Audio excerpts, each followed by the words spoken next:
All right, meter, take two. Okay, we're going to talk about this meter that you got in your tool, um, along with your uniforms and all the tools that you got. This particular meter is a UEI. It's a DL379B. This particular meter I particularly like a lot because it has dual readouts, and we'll see that in operation as we go through this. So if I take the meter and I just run it up to volts, I can take my test leads, and if I turn this little motor on right here, I can test. And as you see, I don't know if you can see that, but I'm testing the white and the black. As you can see, there's 119 volts right there. Okay, so just typical voltage, any kind of voltage you want. You can check over here if you want. You go right there, I got 390 volts right across the start winding of that motor. Okay, then also if I take this and I want to check the amps, I leave it set on voltage, and I can go ahead and clamp it around the conductor, and if you can see that, it's reading the amps on that top scale, right? See that? Yeah, well, it's kind of hard to see, huh? All right, let's see. How about there? We'll just have to see if it works, huh? Okay. All right, put it there. All right, we'll be able to see it. Okay, at the same time we're reading the amps on the top scale, I can be reading the volts on the bottom scale. So remember we read over here 390 volts? So there it is, 391 volts on the bottom scale. Very useful features if you just want to keep your amp meter on the line itself and do some voltage checks while you're watching the amps. You can do that with this meter. Okay, since we're on the amps, it's gonna read as long as I put a load on that motor. You can see those amps starting to come up. Okay, so one of the other features we have are obviously the ohm feature. So if we turn the power off, we can check ohms. How about we check some, I'll lay this right up here where we can actually see it. Some heat strips right here. And if I put it on ohms and I check the heat strips out here, let's see if I can do this without, yeah, let's do it like this. Put one right there and one right here, and we're going to check that one heat strip. So as it comes up, it looks like on that bottom scale right there, it's 10.3 ohms, 10.5 ohms.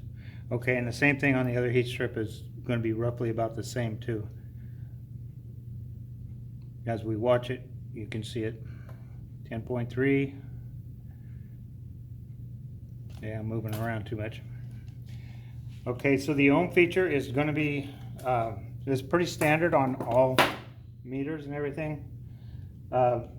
You also have an audible checker. So if we do the same thing, as long as you're in ohms and it's audible, we can do the same thing, and it tells you there's continuity going through there.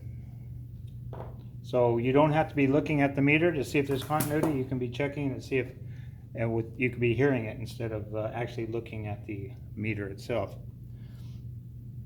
The other feature, we have diode checker, which we probably won't need. We also have a capacitor checker.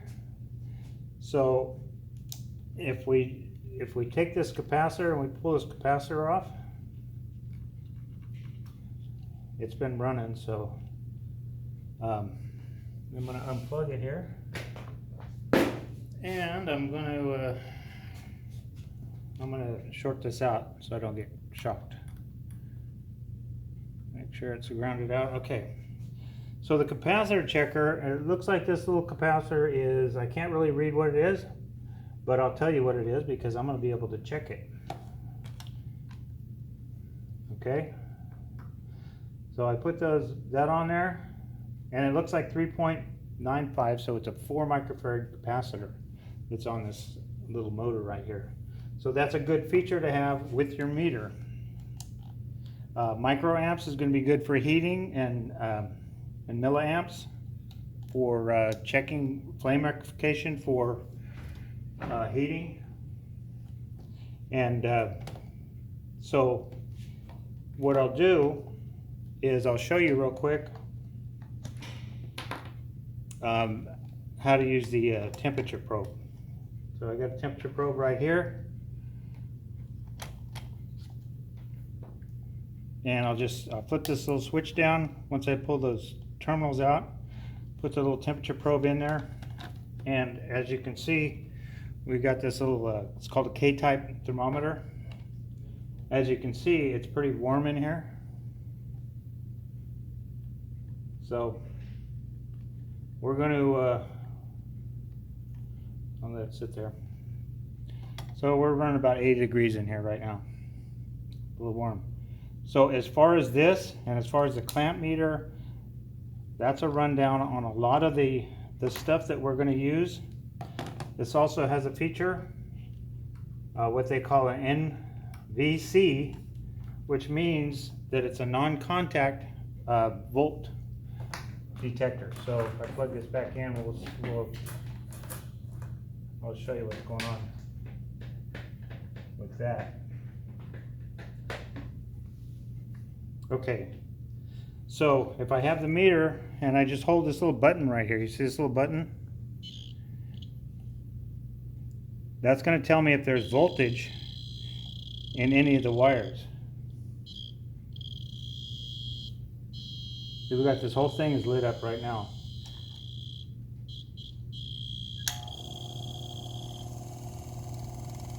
So for some reason you can see it right there, it's solid, and then it just kind of blinks if it's away or it goes away.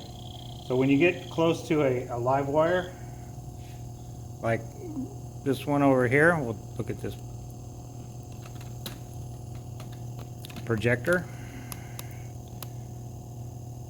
the power cord on that projector. You can see it. See how it's going off because the projector's plugged in.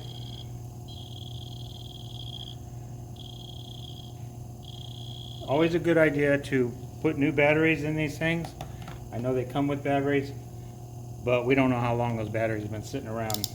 So that's going to do it for this little demonstration on the meter. So see you later.